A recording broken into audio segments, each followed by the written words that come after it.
Who starts? You do.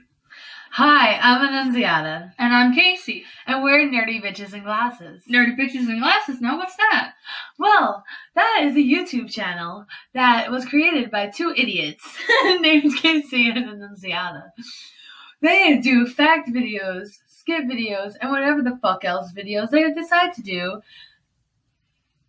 Oh, so that's interesting. I gotta check them out. Yeah. Alright. Search them on YouTube. Nerdy Bitches in Glasses. Find us on Twitter at NerdBitchInGlass. Find us on Facebook at Nerdy Bitches in Glasses. And soon there will be a Snapchat. Same name. Well. Oh. Okay, so today we are doing our top 10 favorite books each. So I've read a lot of books in my life because I'm a loser who has no life. I like books though. Same. I had a tough time coming up with my life. This is on a bookshelf. Like, does that help? I know, really. It should.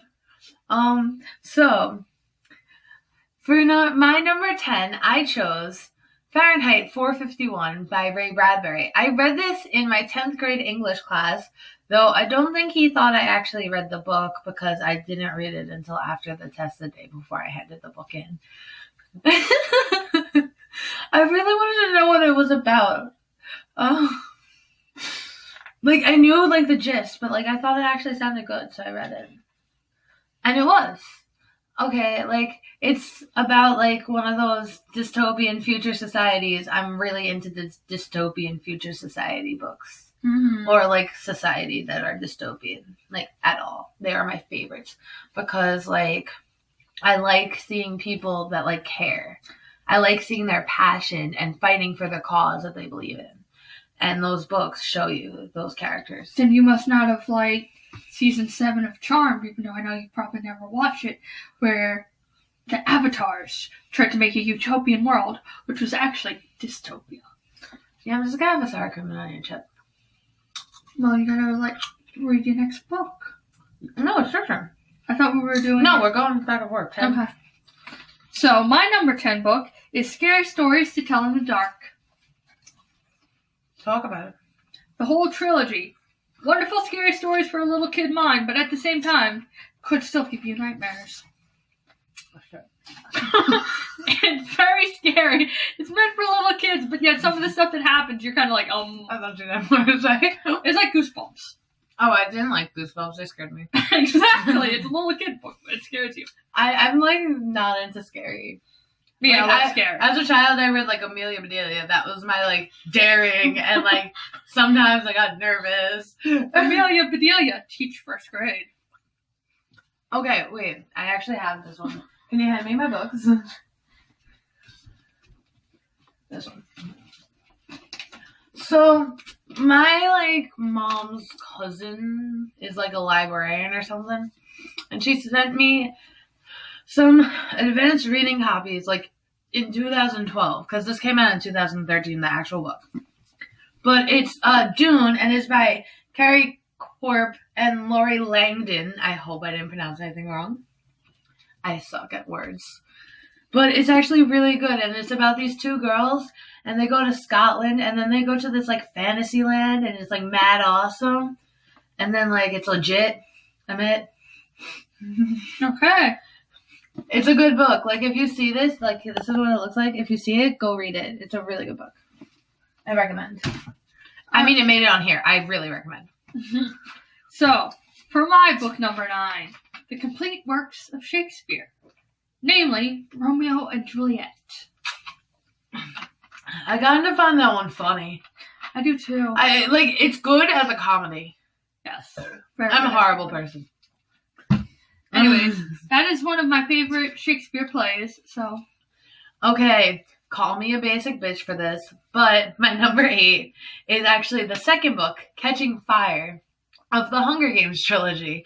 I like that one better because they just come together in the 75th Hunger Games. All the people that were sent there and thought they were all gonna die, they worked together and then they got out of it. That's boss. So I really love the whole trilogy. I actually haven't seen either of the Mockingjay movies yet, which Coming in at number 8 on my top books is the anime/manga Bleach. You have nothing to say about it? It's just awesome. I roleplay as Rukia. I'm back.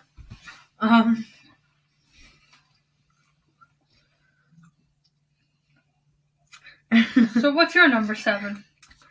So, my number 7 is actually a really good book. I'm surprised I didn't put this higher on my list. Oh, wait, I did. I read that wrong. Whoops. Never mind. Oh, okay. So, I know I'm not a middle-aged woman, but it's actually appropriate that I'm wearing like a middle-aged woman shirt. But the next book on my list is Silver Girl by Ellen Hilderbrand.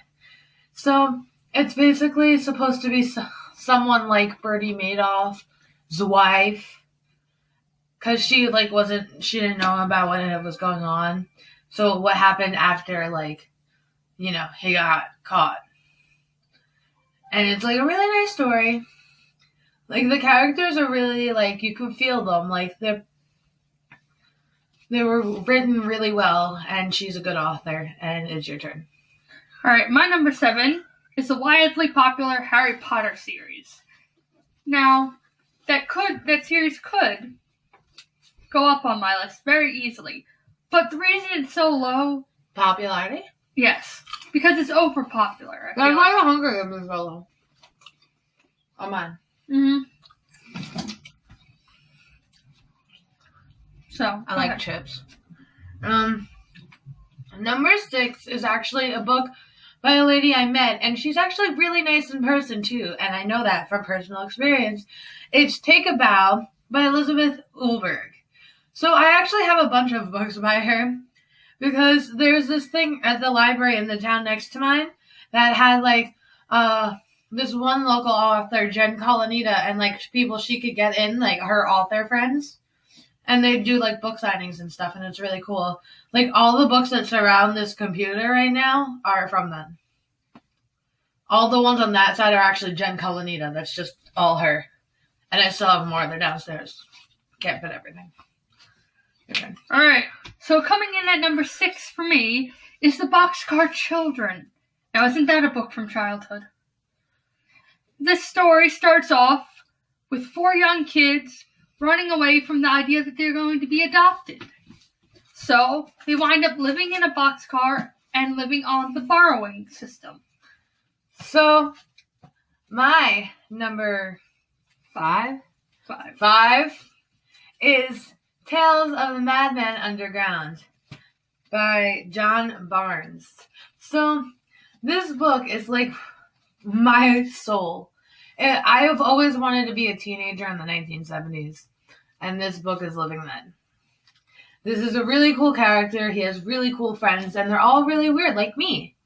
One quote from the book I like is, "I was a little tired of Philbins, but then I was a little tired of a lot of places, such as my house, Lightsburg, Ohio, the United States, and Earth." Mm-hmm. So, clocking in at my number 5 is Vampire Kisses by Ellen Skeever. Wonderfully well written, keeps you on the edge of your seat for what you think is going to happen, and delivers a very hot, dreamy goth guy into your life named Alexander Sterling. KK. 4. What's a 4? Oh, my number 4 book is called What's Left of Me. I don't know who it's by, but it's about this, if, you had 2 different people inside your head, but, everyone had that. Or, it was a really good book, and, you really get to know the characters. I haven't read in, years, but it's so good. Okay, your turn. We only have half a minute left. Alright, so for number 3, I got The Outsiders by S.E. Hinton. Do I need to say more? Stay gold, pony boy! Stay gold! Yes. Okay. Clocking in at your number 2. Oh, yeah. Suicide Notes by some dude. It's another one where you could really get into the character, and, you see him struggle, and I like it. He comes out better on the end. All right. Gay. So my number